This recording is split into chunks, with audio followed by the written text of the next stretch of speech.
మీనన్ మనుషులు కొంతమంది హోటల్కి వచ్చి మేము సిల్కీ రూమ్లోకి వెళ్తున్నాం, ఆ రూమ్లోకి ఎవరిని పంపించకు అనగానే అక్కడున్న అతను ఇలా అంటుంటాడు, అన్న సిల్కీ రూమ్లో కస్టమర్ ఉన్నాడు అని అనగానే కస్టమరా, కస్టమర్ ఎవర్రా అని గట్టిగా అరుస్తాడు ఆ రౌడీ.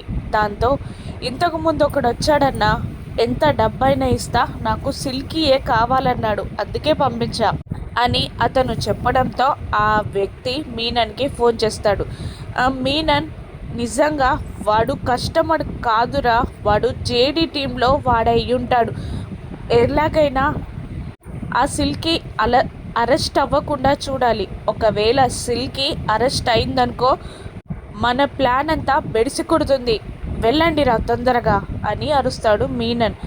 అసలు సిల్కీ రూమ్లో ఉంది కేదారే చేతికి పూలు కట్టుకొని సివిల్ డ్రెస్లో కావాలనే సిల్కీ రూమ్లోకి వెళ్తాడు.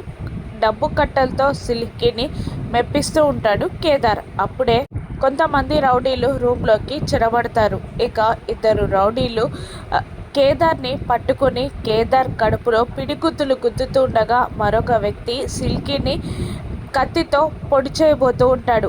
మీనన్ ఆర్డర్స్ ప్రకారం సిల్కీని చంపేయబోతూ ఉంటారు. దాంతో అప్పుడే మరొక నిమిషంలో సిల్కీ కడుపులో కత్తి దిగుతుందనగా జేడీ హఠాత్తుగా ఆ రౌడీ చేయి పట్టుకొని ఆపేసి మెలి తిప్పేస్తుంది. ఇక జేడీ కేడీ ఇద్దరు ఆ రౌడీలని చితకబాదుతూ ఉండగా సిల్కీ భయపడుతూ ఉంటుంది. పక్కనే ఉన్న రమ్యకి సిల్కీని తీసుకెళ్ళు అని గట్టిగా అరవడంతో సిల్కీ చేయి పట్టుకొని పరిగెడుతూ ఉంటుంది రమ్య. అప్పుడే మీనన్ ఎదురుగా వచ్చి రమ్యని కొట్టేసి సిల్కీని పట్టుకొని పారిపోతూ ఉంటాడు. ఇక జేడీ కేడీ ఇద్దరు రివాల్వర్స్తో గన్ గురిపెట్టగానే వెనక్కి తిరిగి సిల్కీ మెడపై కత్తి పెట్టి జేడీకేడీలని బెదిరిస్తూ ఉంటాడు మీనన్. మీనన్ నువ్వా అని జేడీ కాస్త ఆశ్చర్యపోగా, అవును నేనే, కిడ్నాప్ అయిన వాళ్ళని కాపాడాలి అంటే నన్ను ఆపాలి, నన్ను ఆపితే ఈ సిల్కీని చంపేస్తా